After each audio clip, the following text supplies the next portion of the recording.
help to allow all voices to be heard and represented in our House of Commons at a better. You wouldn't feel like your vote was wasted, is what I'm trying to say. So yes. Again, we're talking about first past the post. Well, we are talking about election reform, and there are a number of alternatives for election reform. And I did vote in favor of reviewing the election reform. I'm in favor of ranked ballots. I am concerned about proportional representation where you have fringe groups that come and disrupt the parliamentary procedures, but we need to have more representation. And the public who elect people, having only 30% of the only 30% of the votes having a majority government doesn't seem fair. And that's why I believe we do need election reform. I have always advocated for that in the House, and I'll continue to do so.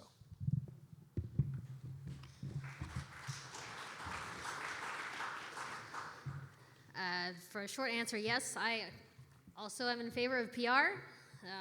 I've seen it firsthand, more from the female's point of view, that we don't have enough young women in politics, so I'm hopefully going to break that mold as someone who's only 30 years old, by the way. So I do think that there are a lot of benefits that we would have with whether it is specifically PR for electoral reform or any others. I can't claim to be an expert on any one of them. There are so many, and a lot of them are still being discussed and seeing which has more pros versus cons to them. So I do agree somewhat with Charles that there needs to be more discussion around that.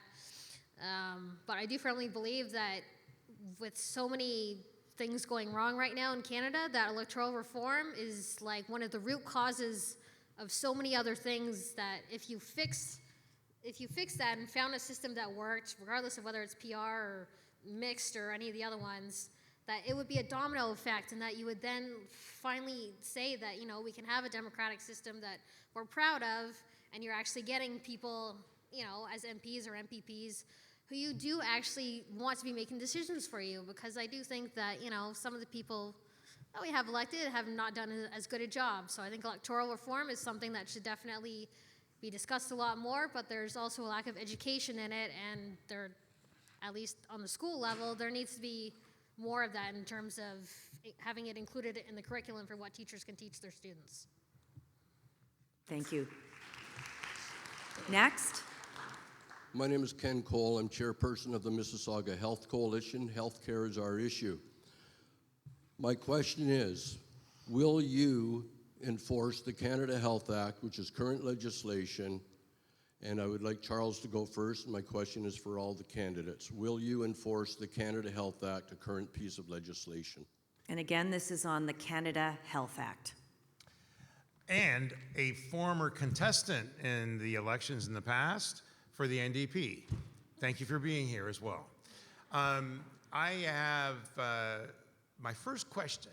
When I went to the Hill in Ottawa, we were in the midst of health transfer negotiations, and Vashi came at me hard on power play and says, you were the finance minister and you were negotiating for healthcare transfers, and as a province, you know, you wanted more money from the federal government.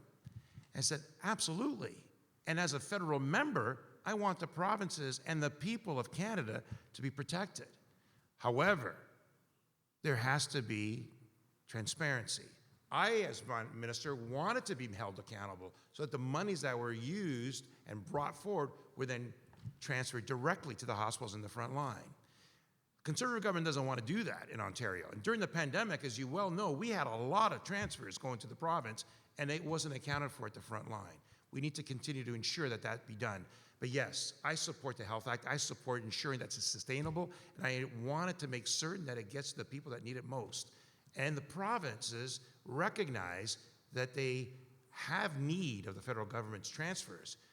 Don't use it to balance your books. Use it to invest in the healthcare system that we have before us. So yes. Evelyn, why don't you go next? Short answer, yes. Obviously, I'm very much in favor of supporting that, given that the federal government is the ones doing the transfers to the province. And as Charles said, we needed it more than ever during the COVID-19 pandemic.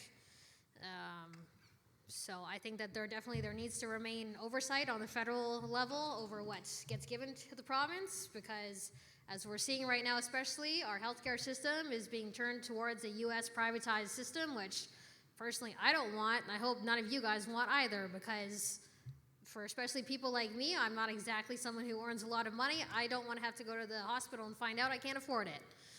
So definitely making sure that the federal government keeps the province's feet to the fire and say, this is, you know, the rules that you have to follow in order for us to give you the transfers.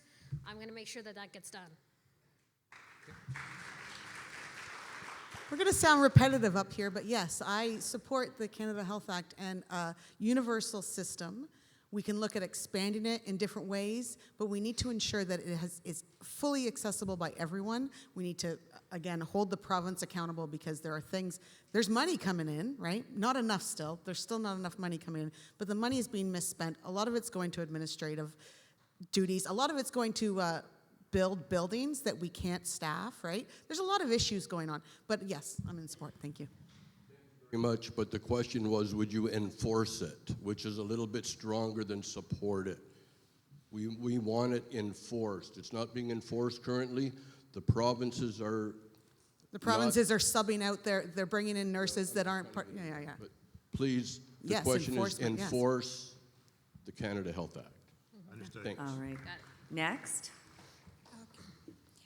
Shall Canada leave the World Health Organization? Can you just come up a little bit closer to the mic? We can't hear you very well. Shall Canada exit the World Health Organization and restore informed consent to medical treatment? Shall we enforce medical ethics in this country?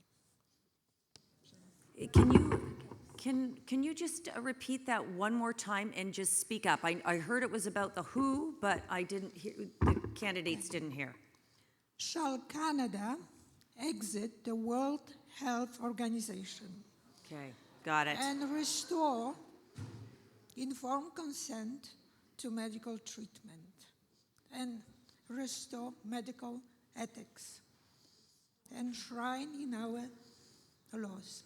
So should Canada exit the World Health Organization? And I guess, Mary, I think it's your turn. Go ahead.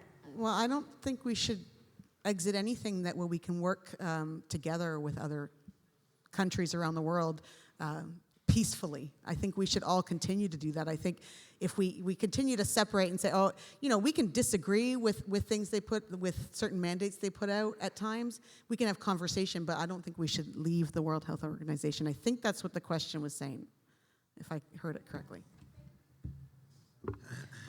The World Health Organization was an advisory body before, and now they want to legally make it legally binding and use even law enforcement to Ellen, do you want force me to take this this one? mandate. Okay.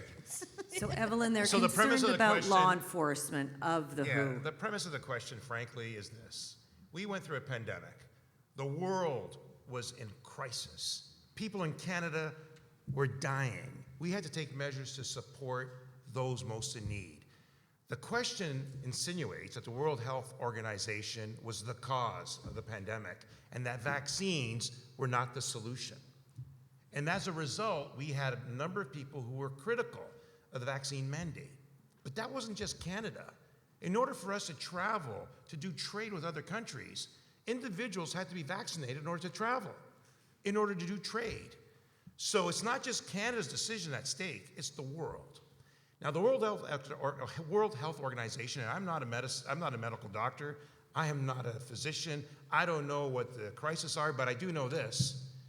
I had COVID twice, and it was debilitating. No, guys, I believe that we should protect our citizens, protect our people, and if they choose to be vaccinated, let them be vaccinated. Let them do what's necessary to protect themselves. Evelyn? Yeah, I definitely would say we should not be leaving anything. I mean, given that the U.S. is pulling out of every possible thing that they can right now, it's our opportunity to stay the course and to, you know, shine a bit more and take these things on that the U.S. is choosing to leave behind. So, yeah, I think that, you know, making sure that we are part of something where